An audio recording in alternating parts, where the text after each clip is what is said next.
दोस्तों, आपने फसल के पक जाने पर धान, मक्का, गेहूं या सोयाबीन की कटाई के बारे में तो सुना होगा, पर आपने कभी शेयरों की कटाई के बारे में सुना है, जो हर साल मार्च के महीने में होती है और इसे जानबूझकर आपसे छिपाया जाता है। जी हाँ, आज हम बात करेंगे शेयरों की कटाई के बारे में, जिसे हम लोग टैक्स हार्वेस्टिंग भी कहते हैं। दोस्तों, मैं हूँ सिद्धार्थ और इक्विपल्स चैनल पर आपका स्वागत है। अगर आपने अभी तक मेरा चैनल सब्सक्राइब नहीं किया है तो फटाफट से कर लीजिए, ताकि आपको मेरे वीडियो पोस्ट करते ही सबसे पहले मिल जाए।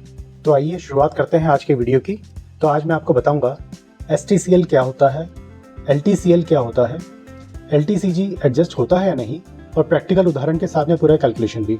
साथ ही इसके बारे में लोगों को ज़्यादा क्यों नहीं बताया जाता, यह भी मैं आपको बताने वाला हूँ। तो मेरा वीडियो अंत तक देखिए, आपको 100% क्लैरिटी हो जाएगी। तो सबसे पहले समझते हैं 4 महत्वपूर्ण शब्द। STCG, जिसका मतलब होता है शॉर्ट टर्म कैपिटल गेन। दूसरा है STCL, मतलब शॉर्ट टर्म कैपिटल लॉस। तीसरा है LTCG, मतलब लॉन्ग टर्म कैपिटल गेन। और चौथा है LTCL, मतलब लॉन्ग टर्म कैपिटल लॉस।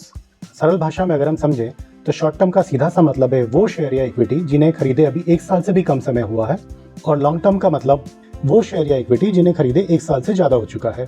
इस विषय पर हमारे इनकम टैक्स लॉ में कुछ नियम भी लिखे हैं, जैसे सेक्शन 70 जो कैपिटल लॉस एडजस्टमेंट के बारे में बताते हैं, और सेक्शन 74 जो हमारे मौजूदा लॉस को कैरी फॉरवर्ड करने का अधिकार देते हैं। अब हम इसे एक उदाहरण से समझने की कोशिश करते हैं।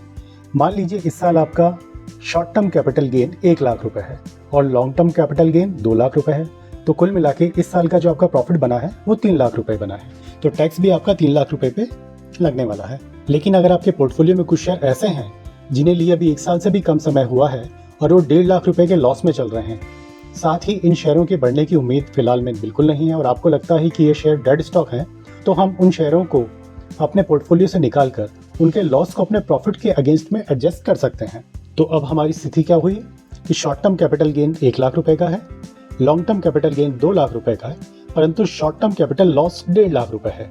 तो सेक्शन 70 के अनुसार ये किस तरह से एडजस्टमेंट होगा? Step 1, short term capital loss पहले शॉर्ट टर्म कैपिटल गेन से एडजस्ट होगा। मतलब 1.5 लाख रुपए में से आपका 1 लाख रुपए चला गया जो कि कैपिटल गेन था, तो अब आपके पास में बचा 50,000 रुपए का कैपिटल लॉस। तो अब हम देखें तो आपका शॉर्ट टर्म कैपिटल गेन 0 हो चुका है। स्टेप 2, बचा हुआ 50,000 रुपए का short term capital loss long term capital gain से एडजस्ट हो जाएगा। तो आपका जो 2 लाख रुपए का लॉन्ग टर्म कैपिटल गेन था, उससे अगर हम लोग 50,000 रुपए निकाल देते हैं जो कि हमारा कि शॉर्ट टर्म कैपिटल लॉस है, तो आपके पास में 1.5 लाख रुपए का प्रॉफिट बचता है जो कि लॉन्ग टर्म कैपिटल गेन है। तो फाइनल स्थिति क्या बनती है? शॉर्ट टर्म कैपिटल गेन आपका 0, लॉन्ग टर्म कैपिटल गेन आपका 1.5 लाख रुपए। अब जो आपको टैक्स लगेगा वो सिर्फ 1.5 लाख रुपए के LTCG पे लगेगा। शॉर्ट टर्म कैपिटल गेन पे किसी भी तरह का कोई टैक्स नहीं लगने वाला है। अब सबसे महत्वपूर्ण नियम जरूर याद रखें।